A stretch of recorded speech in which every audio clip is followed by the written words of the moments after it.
So this is what fucking happens when you try to give people the benefit of the fucking doubt. You try to approach these things from a standpoint of goodwill, of wanting to be empathetic, of wanting to be compassionate, and then you watch a video of a fucking vegan lady say the fucking N-word. It's funny, a creative way to just say the fucking N-word. And I'm like, cause I start this video going, are you racist? I'm like, why am I making this video? One, because I love Stefania Ferrario. You'd think I'd know how to pronounce her freaking name, but I suck at name pronunciation. I've always sucked at it. And I should have cleaned my damn glasses before I decided to put them on, but whatever. So she makes this really solid, short video defending that vegan teacher from being deplatformed. And I thought, okay, that's interesting. This is a perspective on that vegan teacher that I had not heard about. Admittedly, I laughed at a lot of the commentary videos that were rallied against her. Not because I disagreed with her message, because, let me just say this out there to put it in the fucking ether. I have struggled on and off with wanting to become vegan. I would call myself a vegetarian, even though I am technically a pescatarian, but I call myself a vegetarian because I just feel more comfortable being called a vegetarian rather than a pescatarian. I mean, it's a stupid thing I have. It's a semantic thing, but I eat fish, I eat eggs, I eat dairy. Okay? 3 things that I have thought about cutting out of my life for the sake of the planet, for the sake of ending of suffering, because I am a libertarian socialist, I am a leftist.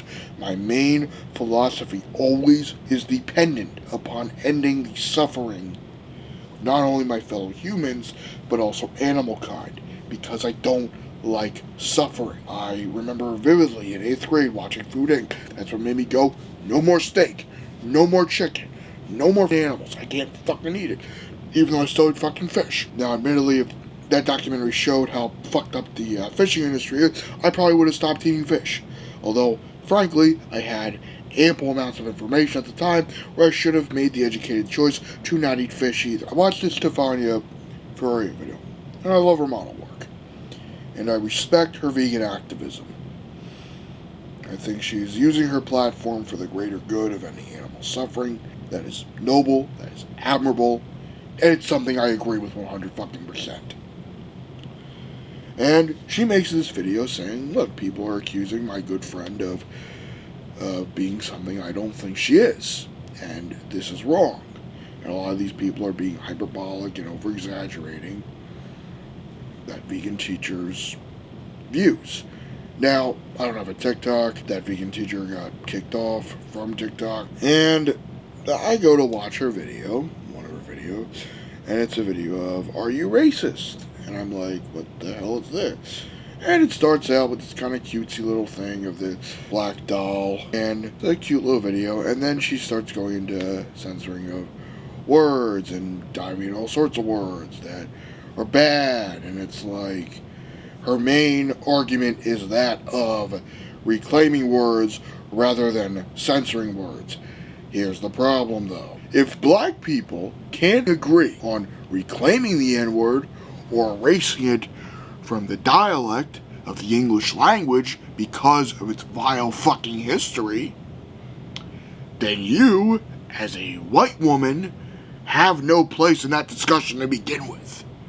You have a place in that discussion of, you can throw your opinion out there, but your opinion will not be taken seriously within that discussion because you are a white woman. You are not black.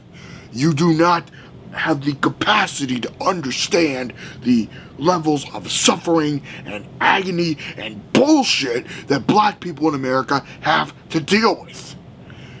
Unjustly so. If you look at the shooting of Tamir Rice, you look at the public execution of George Floyd, the public execution of so many black people who become immortalized for the Black Lives Matter movement, that I can't even name them all, because thinking about it gets me in an irrational state of anger that I am doing my damnest to control because I gotta go to fucking sleep because I have a goddamn dentist appointment today actually, and I watched the Stefania Furia video, thinking, you know, I'll give that vegan teacher the benefit of the doubt. I'll watch more of her content because I do agree with veganism, and maybe she will have a solid argument, persuade me to finally biting the bullet and going vegan, which is something I've been too much of a damn coward to do. And I will frankly call myself a coward for not deciding to go vegan, because plant-based alternatives exist. Beyond Meat burgers are freaking delicious. Impossible Meat burgers are freaking delicious. Tofurkey makes great products. There's another company who I really like. I'm drawing on the blank of them, but I've eaten their products, and I like their products.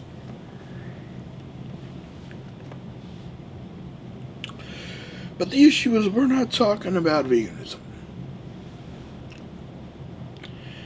We're talking about, at the end of the day, a white woman trying to make the argument of reclaiming the use of the N-word.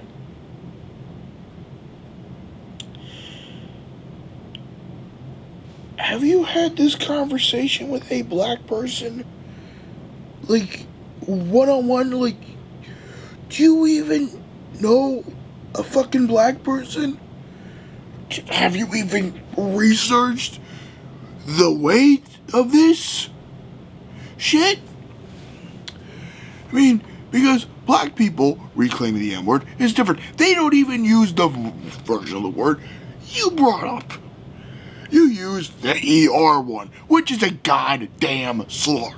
It's a fucking slur. There's no reclaiming that. That word was used against black slaves, black sharecroppers, civil rights activists, and it's still used against black activists today, just fucking making the obvious claim of my fucking life matters, and if I gotta march in the goddamn street to not be executed by a goddamn fucking cop, then I'm gonna fucking do it. And they're still gonna be called that fucking word because our fucking system is an authoritarian nightmare. We might as well even, frankly, use neo-fascist in a lot of ways with our policing. It is 1984 brought to life. So let's get back to the main fucking point. That vegan teacher. I have no issue with you making videos about veganism, even if they are provocative, they are aggressive, they make people feel uncomfortable. Good. Make people feel uncomfortable. Make them question their decisions. Make them these potentially deep internal conversations with themselves about, is it morally acceptable for me to have a meal if that meal came from the suffering of another being? If it meant an animal, if it meant a baby had to be separated from their mother, what right do I have? Is my life any more valuable than a calf? Is my life any more valuable than that of a chick? Or are we all somewhat equal in this crazy freaking blue ball floating in space? I got no issue with that, and I support that. In fact, as I've said time and time again in this video, I'm struggling with going vegan myself. Now, I had thought about making this video coming from a more empathetic approach of that vegan teacher, which I was hoping to get. I was genuinely hoping to come into this video going, you know what, maybe that vegan teacher has been misjudged. And you know what, to be fair, that video was only a minute long. So maybe I might come back and add another part to this video. Though I doubt it, because the main critique I am having here is at the end of the day, you have a white woman finding a loophole or a justification to use the N-word. Legally, you can do it. However, when it comes to the intellectual platform of ideas, not all ideas are created equal. You could have a Holocaust denier. I'm not equating that vegan teacher to a Holocaust denier.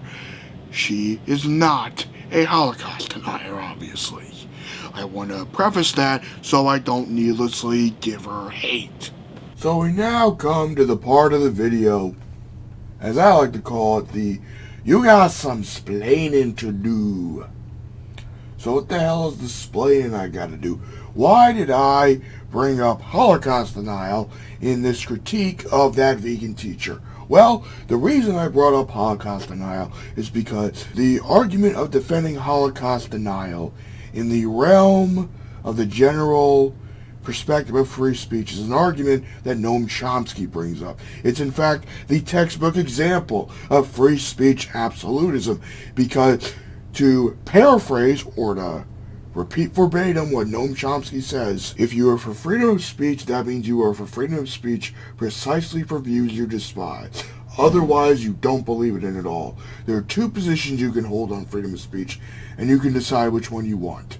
And that short, brilliantly put together analysis on the principle of free speech is what guides me in my political and philosophical views on speech. So that is the main reason I brought it up, because Holocaust denial is the textbook example of horrible and is evil, and if there were an argument to censor it, you can make a damn good case for it. However, there is also the much more difficult, and I believe correct, position of defending the asshole's position to say what they say. However, I am still going to state here that that doesn't mean it is equal to someone who says, of course the Holocaust happened, you fucking moron.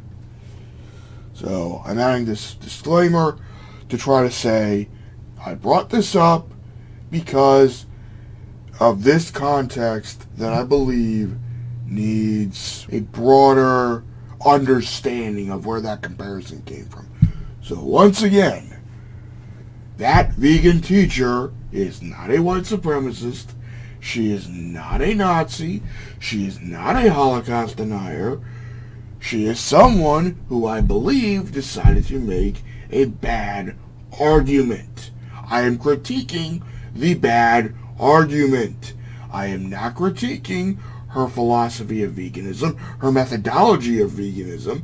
I am critiquing this particular section of the content she made because I believe it is worth critique. I didn't want to make a video where I would be adding to the vitriol towards this woman, because I do, at the end of the day, support the general message of veganism, and I agree with it. However, due to my leftist perspective, there are too many complexities within my head about the issue of veganism that I will probably dive into in a separate video where I don't have to explain why using the fucking N-word is fucking asinine.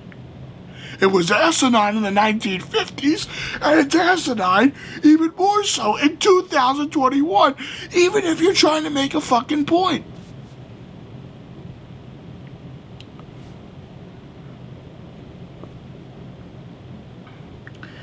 The issue is, you have no legitimate place to make the argument of reclaiming the N-word for the simple reason that you do not live the black experience. Now, if I, as a Jewish man, which I am, made the argument of trying to reclaim the K-word, which I'm not gonna fucking say or allude to, you can look up the fucking word. I'm not fucking using it here. I'm not doing that shit. If I made the argument of trying to reclaim the K-word and use it similarly to how black people use the N-word, I might have a case. I frankly feel my argument would be freaking asinine and stupid if I were to make that argument, but I would at least have a understandable case because I would have came from that background of oppressed people. If you do not come from the background of said oppressed group where that slur is targeted, then you do not have a legitimate place to make a valid argument. To steal a line from one of my favorite YouTubers, people are not entitled to their opinion. They are entitled to their informed opinion, which I guarantee you that vegan teacher would advocate in regards to veganism and factory farming. She would advocate as an educator, as someone who was an educator, and probably still is an educator, I'm assuming, to know your damn shit, to know what the hell you're talking about, to research as much as possible to make your point valid. She even made that point in her YouTube community section, which I'm going to share right here. You had to get a bachelor's degree to become a teacher. A master's, I'm assuming. You are not an idiot. You are someone who should know better as to why it is a foolish gesture to argue, well, why can't we just reclaim the N-word, when you frankly should damn well know why that's a bad argument. Now, if you know that's a bad argument and you're just trying to make a general argument against censorship, I would say that's a weird hill to die on, but if that's the case, then maybe I'm completely wrong.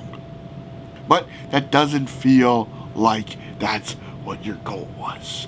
And that I find truly disheartening. There are black YouTubers who could dive far more into the history of black oppression than my fucking Jewish white ass ever could.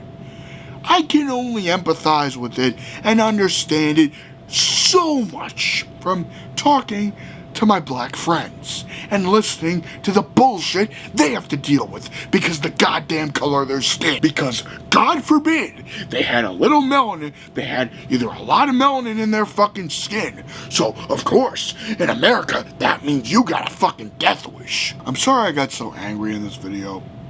I apologize for that. Again, I want to reiterate, I did not want to make a video where I ripped into that vegan teacher, adding on to the unnecessary amount of hate this woman gets.